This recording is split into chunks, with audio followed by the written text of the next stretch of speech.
I once thought I was facing the worst challenge of my life until I met a man who lost everything, his home, family, and health, yet smiled more genuinely than anyone I knew. That day changed how I viewed every problem I'd ever face. What if I told you the size of your problems isn't what's holding you back, but rather how you're seeing them? Today we're exploring how perception shapes reality, and I promise you'll never look at your challenges the same way again. Have you ever noticed how two people can face the exact same challenge, yet respond completely differently? One person crumbles under the pressure while another thrives. It's not coincidence. It's perception at work, shaping how we experience reality at the most fundamental level. Think about it.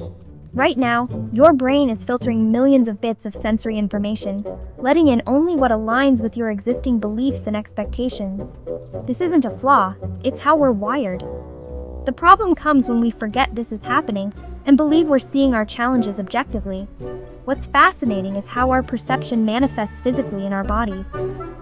When we view a situation as threatening, our posture literally collapses, shoulders hunch, breathing becomes shallow, and our field of vision narrows. These aren't just physical quirks, they're biological responses to our mental framing. Notice how differently your body responds when you're feeling overwhelmed versus when you're confidently tackling a problem.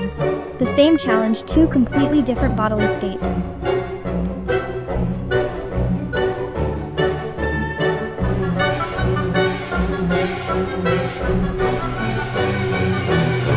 This physical response creates a powerful feedback loop. The more threatened we feel, the more our bodies contract, which then signals to our brain that the danger is real and significant.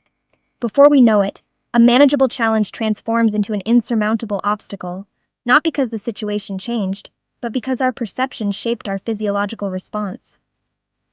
I've always been struck by how some individuals facing genuinely devastating circumstances often demonstrate remarkable resilience. Meanwhile, others with comparatively minor obstacles feel completely overwhelmed. The difference isn't in the challenges themselves, but in the perceptual lens through which they're viewed. The good news? This perceptual system is malleable. Your neural pathways aren't fixed. They're constantly being reshaped by your experiences and thoughts. This neuroplasticity means you can literally rewire your brain to perceive challenges differently, approaching them from a position of possibility rather than defeat.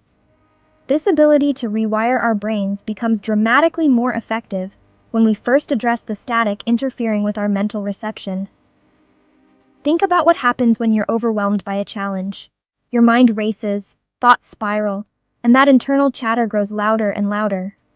This isn't just an uncomfortable feeling, it's actually changing how your brain functions at a neurological level.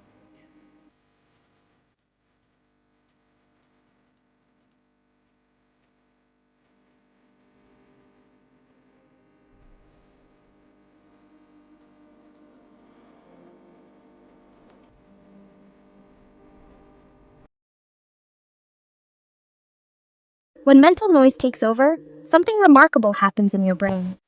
That racing mind triggers your threat response system, essentially hijacking your ability to think rationally about what you're facing. It's like trying to solve a complex puzzle while an alarm is blaring in your ears. The science behind this is fascinating. When your mind is overloaded with worry, you literally lose access to your prefrontal cortex, the command center for creative problem solving and perspective taking. Have you ever noticed that your best ideas rarely come when you're actively worrying about a problem? Instead, they appear during a relaxing shower, on a peaceful walk, or just as you're drifting off to sleep. This isn't coincidence. These moments of mental quiet allow your prefrontal cortex to come back online, giving you access to solutions that were there all along, but hidden behind the noise.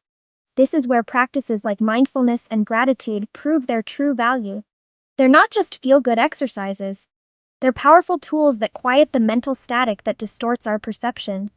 By intentionally creating moments of calm, we allow our brains to process challenges with remarkable clarity. The most resilient people understand this intuitively.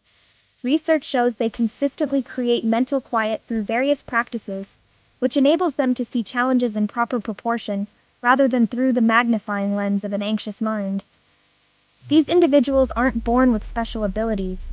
They've simply mastered the art of clearing mental space. The mental quiet these resilient individuals create opens the door to what might be our brain's most underutilized superpower.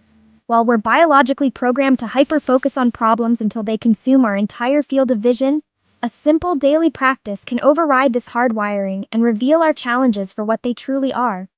Just one part of a much larger picture. When we're facing difficulties, our perception automatically narrows. It's an ancient survival mechanism designed to help us focus exclusively on threats.